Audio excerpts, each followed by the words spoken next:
Hello and welcome to our Canada's, the first of our Canada's Used Car Week live stage sessions, which we're also recording as episodes of the Auto Remarketing podcast.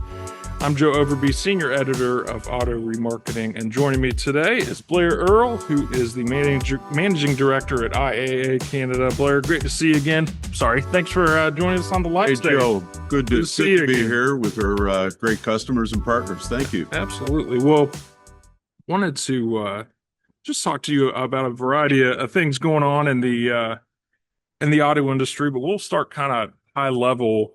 How are Canadian driving habits evolving, and how is that being affected by some of the macro trends like higher ownership costs of vehicles and higher fuel costs? Yeah, so, no surprise to everybody, we're experiencing the same, high prices on fuel that you're experiencing in the US.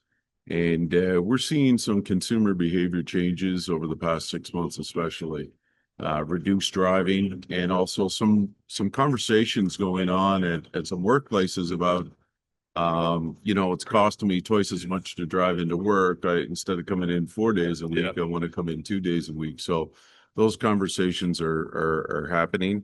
And then a drive towards, hybrid and more fuel efficient vehicles. So some of the latest Canadian Black Book numbers are, showing that smaller cars are making a little bit of jump back, and Canadians traditionally are, a light duty truck marketplace more so than our US friends.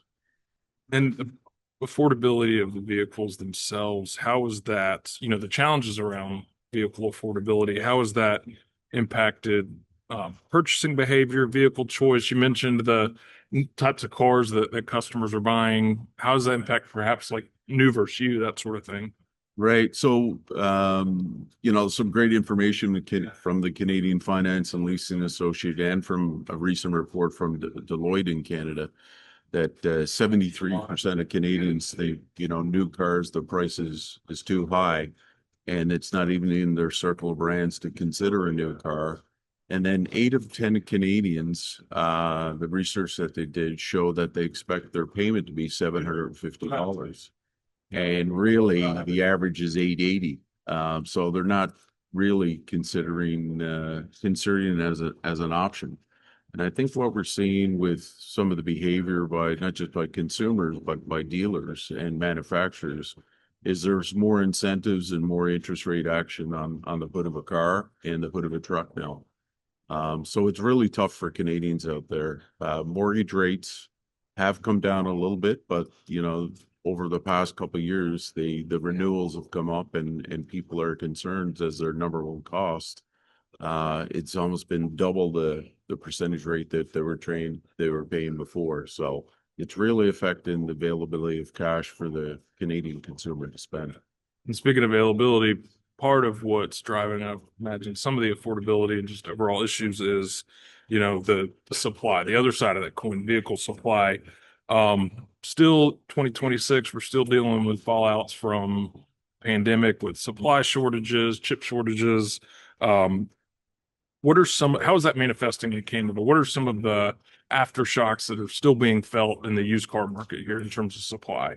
Right. So, I mentioned a couple times before as we've got together and discussed things, for a used car to be born in this country, you have to sell a new car. Yeah. In 2019, we're pretty close to 2 million new cars being sold. And, the population has increased from 37 million to 42 million. But this year, the trend report is showing that we're going to sell only 1.6 million vehicles in this country. So there's a gap there of 400,000 vehicles in the marketplace. So there's a big supply and demand action going on in the Canadian marketplace that continues. And also, there's a shortage of those lease vehicles because they weren't available during the pandemic. So that, 3-4 year lease is not getting dumped back into the used car marketplace. So real shortage of quality vehicles. How's that playing out in the wholesale market? What are you guys noticing about, patterns around supply, demand, depreciation, that kind of thing?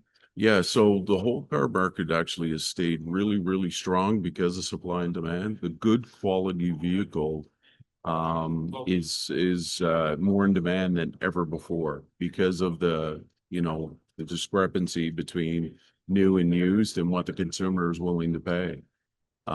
So wholesale has stayed strong. There's still seasonal fluctuation, but it's stayed really strong in the marketplace. And we see it, as we follow all the trends and reports in the industry, we see it staying strong through 26 into 27. Well, it's going to be my next question. Crystal ball, what are you watching second half of this year, either in retail, wholesale, and into next year? So for the rest of this year, we see demand staying really, really strong as a result of the Canadian consumer really drifting harder than before, even into used vehicles. At IAA Canada, we've been very lucky. Our good partners in rental, repo bank finance, lease and fleet, and theft recovery. We've got a really good supply and funnel of vehicles in the lane, and we're daily selling them more than ever before. And I think dealers are really going to have to look to new places to purchase vehicles. And we're one of those options, but I think it's going to be really, really tight moving into 27. One of the things that is very interesting with all the incentives, whether it's on trucks and cars in Canada and interest rates, the feedback we're receiving is that the movement hasn't been expected what the manufacturers forecasted as a result of those actions. So we're in real interesting times right now, and I'm sure we're going to hear more at the conference over the next couple of days. But we see it continuing into 27. Well, Blair, thank you for kicking us off here at the Canada's Used Car Week live stage, and always great to talk with you. Great to be back. Good to be here and listen to what some of our peers have to say about the industry as well, Joe. Excellent. Thank you. Well, stay tuned for more from this here live stage, and we'll have more podcasts and video podcasts coming. And thanks for tuning in.